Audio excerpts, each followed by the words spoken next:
Hello, I am going to talk about my adventure of rock climbing. My name is Marissa Gilbert. So, what is an adventure? An adventure to me involves embarking on an exciting or unusual experience. This experience could involve unknown territory or where you're being outside of your comfort zone and involves taking risks. My preparation for rock climbing, I have some previous experience, but like it's very minimal, very beginner. I've maybe tried rock climbing twice, um, and I've never made it to the top of even the easy routes. I've barely made it 30% without looking down and getting scared and wanting to jump down. So I thought this was a perfect adventure activity for me. So I gave myself a refresher of rock climbing from what I've learned in my bouldering and belaying unit from my lifetime activity class.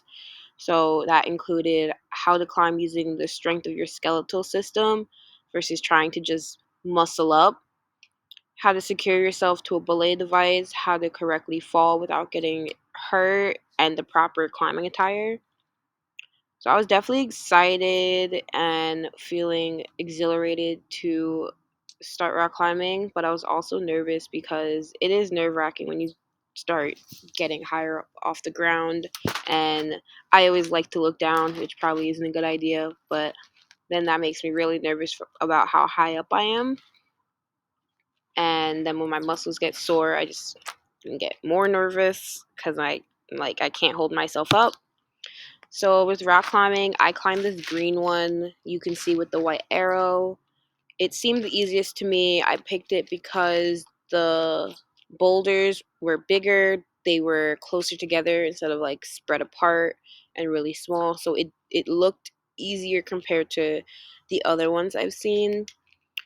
I had to do a 10-minute auto belay orientation even though I am already certified, but it was nice to have a refresher because safety first, especially when you're at these kind of heights. Um, so I climbed for about 2 hours trying to make more and more progress. I went by myself. My best climb was about 80% of the wall after the 2 hours, and then by then, my arms were incredibly sore and I couldn't really like pull myself up anymore. So I decided to call it then. But I was pretty proud of myself for making it up 80% of the wall. I tried not to look down too much, which helped me get even higher. And I challenged myself to go back to Central Rock Gym to complete this climb and make it all the way to the top and maybe even try another route. So my rock climbing takeaways. Next time I definitely want to warm up my body and stretch my limbs because I didn't this time and I felt like I got sore pretty easily and you really need to be able to stretch your limbs to reach from boulder to boulder.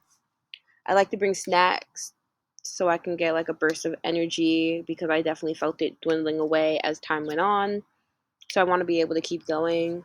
I would also come with a friend so that we would be able to motivate each other to keep going or to take a break or anything like that. Peer motivation is definitely a very strong, especially for me. It's nice and healthy competition, in my opinion.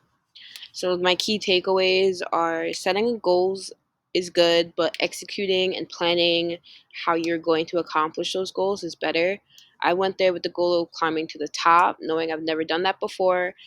I didn't make it to the top, but I made great progress from where I started. I improved tremendously, even though I didn't achieve my ultimate goal, which still made me feel proud of what I accomplished. So, overall, I learned that the progress of getting better feels just as sweet as what I imagined the victory feels like. And that gave me a reminder about life that is not just about the end goal, the journey should be enjoyed just as much. And that's something that I know I forget a lot. So, I'm sure other people do too. Theories used. I used 6 centimillihalys, 75 flow, which describes that it only happens outside the parameters of boredom when the task is engrossing and intrinsically rewarding. And I believe my task and goal of climbing to the top of the wall was just that. I definitely wasn't bored while I was there, and it was intrinsically rewarding to see my progress get better. So this is the challenge by choice paradigm, to try a difficult task in a supportive environment. Supportive being that even though I went by myself, everyone else was there trying to do their best on the rocks. Um, Whether they were rock climbing or bouldering, everyone was there trying to have fun and do their best. So it was nice being in that supportive environment. I had the opportunity to back off when self doubt became too strong, knowing that I had another opportunity would be available. So either the next time I go, climb up after taking like a little breather, or just coming back to Central Rock Gym on another day to continue climbing. And I had the chance to recognize that the attempt is more significant than the performance results. So how this would look in a PE setting, through taking them through this person's flow paradigm, with and coupled with the adventure experience paradigm, I'll be able to plant, nurture, and grow the seed about how the journey is just as important as the conclusion. So, to prepare students initially for rock climbing, we would discuss as a class what courage is, what a challenge is, um, and what it means to them, what it looks like in and out of a PE classroom. We would discuss safety aspects of rock climbing, including shoes, what to check for before starting. So, like checking the rope, checking the anchor at the top, making sure your belayer is ready to hold you, how the harness should be, how to clip in um, to the system. I would prefer to make it a field trip somewhere like Central Rock Gym, where there are other professionals to help assist. The students would be using auto belays or having one of the instructors belay for them. That way, we won't have to worry about actually teaching the students how to belay and that safety aspect. So students would work in teams of 2 or 3 to take turns rock climbing. That way, they would also be able to have a rest and be able to motivate and um, inspire their teammates to climb to the top. They will fill out a climbing sheet that describes the difficulty level, length of time climbed, as one of the teammates can time that, and what percentage of the wall they conquered. Just like a guesstimate, it doesn't need to be perfect. It's just basically looking at how well they did, the progress they made, and stuff like that. So the goal of each student would be to make it to the top of the bouldering path. If they make it to the top on an easy route, then they would be able to move on to something more difficult and try to make it to the top of that route. And there as well, they would see the different progress of making it to the top.